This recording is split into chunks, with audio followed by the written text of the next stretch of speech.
ఈ రోజే డౌన్లోడ్ చేయండి. మీ ఫేవరెట్ షోస్ చూడండి. బాబుగారు, చామ్, నాన్న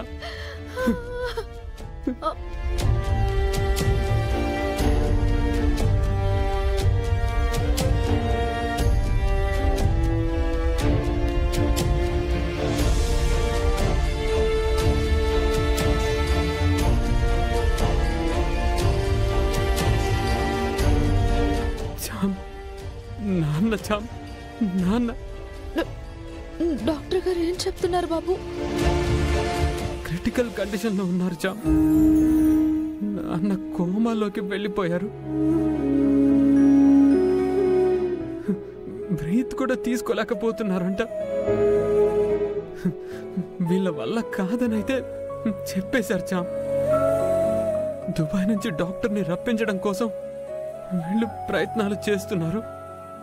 అప్పటి వరకు నాన్నకి వెంటిలేటర్ మీదే ట్రీట్మెంట్ ఇస్తున్నారు. ఆయన బాడీ ట్రీట్మెంట్కి రెస్పాండ్ అవ్వట్లేదంట. ఎప్పుడు ఏం వినాల్సి వస్తుందోనని చాలా భయంగా ఉంది చామ్. నాన్నకి ఇలా అవుతుందని నేను కల్లో కూడా అనుకోలేదు. నాన్నని ఇంకెలా కాపాడుకోవాలో కూడా అర్థం కావట్లేదు. నాన్నకేదైనా అయితే మాత్రం నేను తట్టుకోలేను. మన కోసం ఆలోచించే నాన్న లేడంటే నేను భరించలేను.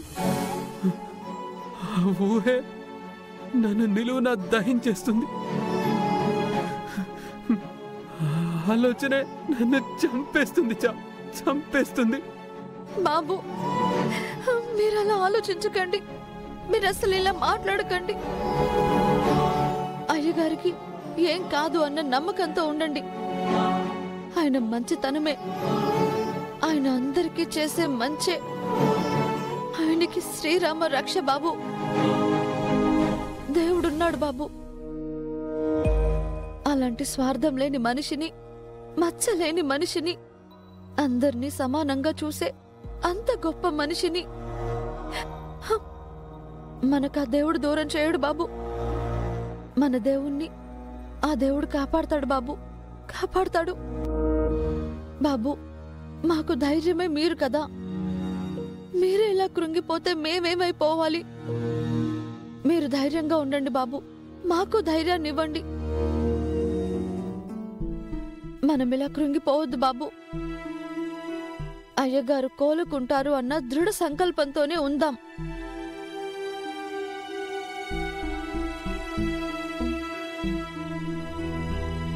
మీరు బాధపడకండి బాబు. అయ్యగారికి ఏమీ కాదు. నిన్ను పొమ్మంటే ప్రేమ్ దగ్గరికి వచ్చి ఓదారుస్తున్నావే. నీకు ఛాన్స్ దొరికితే చాలే వాడేసుకుంటావు. ఇంకా డాక్టర్ గారి కాంటాక్ట్ దొరకలేచ్చాం. ఆ దైవమే మనకి దొరికేలా చేస్తుంది బాబు. ఆయన వచ్చేలాగా పంచభూతాలే ఏకమై చేస్తాయి.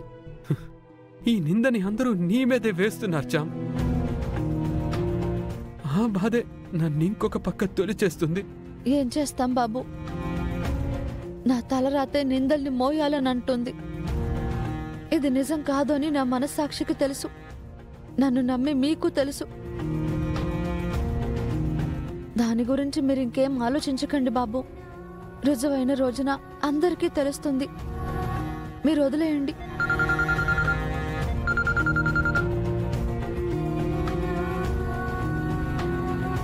అవునండి, హాస్పిటల్లోనే ఉన్నాం. ఏయ్ రావే. ఏంటి మా దగ్గరకు వచ్చి సీన్ క్రియేట్ చేద్దాం అనుకుంటే పండలేదని చెప్పి ప్రేమ్ దగ్గరకు వచ్చి పండిస్తున్నావా? నిజంగా వేసిన నింద అంటున్నావా? ఆ పిచ్చోడు నమ్ముతాడేమో కానీ మేం కాదు. ఏంటి ఆ చూపు?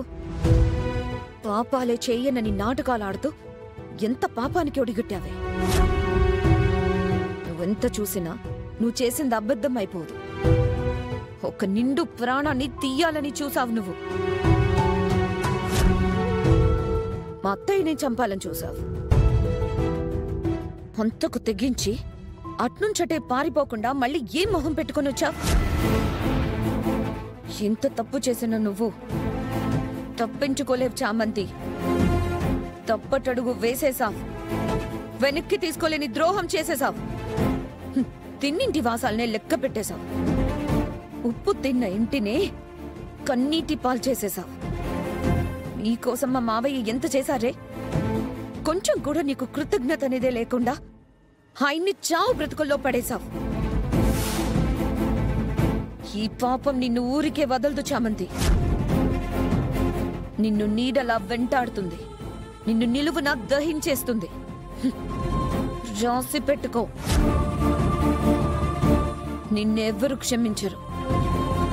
నీ జీవితం ఇక జైలు పాలే, నీకిక చిప్పకూడే. మనస్ఫూర్తిగా నువ్వు అదే అనుకుంటున్నావా? మరి ఇంకెలా అనుకోమంటావే? నీదేం లేదమ్మా, నువ్వు కాదమ్మా చెల్లమ్మా అనిమంటావా? అసలు ఆ దసరా ఫెస్ట్ కూడా మా అత్తయ్యని పైకి పంపడానికే పెట్టావు కదూ. ఆవిడ అడ్డు తొలగిపోతే నీకు ప్రేమ్కి మధ్య ఇక ఏ అడ్డు కూడా ఉండదని చేశావు కదూ.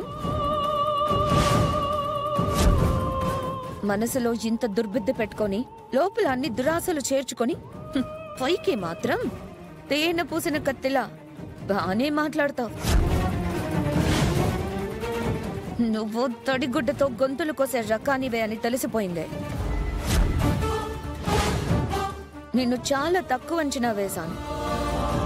పెద్ద తలకాయనే లేపేయాలని పెద్ద ప్లానే వేశావు.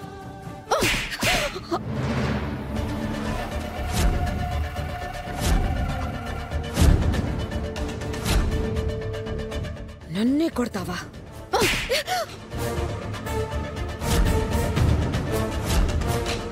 డౌట్ క్లియర్ అయిందిగా చామంతి. నోర్మోయ్ నోర్మోయ్ నోర్మోయ్ నోర్మోయ్.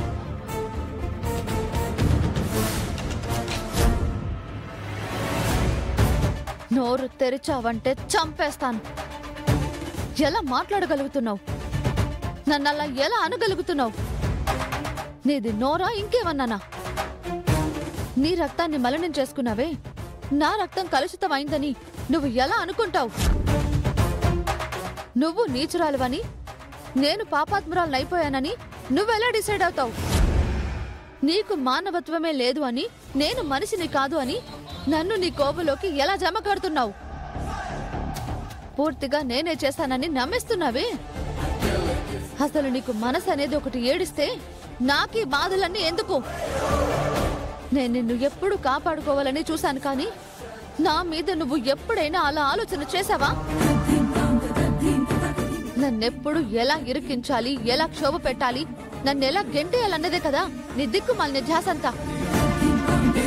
నీ దొంగ బుద్ధులని నాకొచ్చేసాయని తెలిసిపోయిందా? ఎలా అంటావా మాట? చూడు, ఒకరికి సాయం చేయడం కోసం నేను కష్టపడుతున్నాను, నీ స్వార్థం కోసం నువ్వు ఆరాటపడుతున్నావు.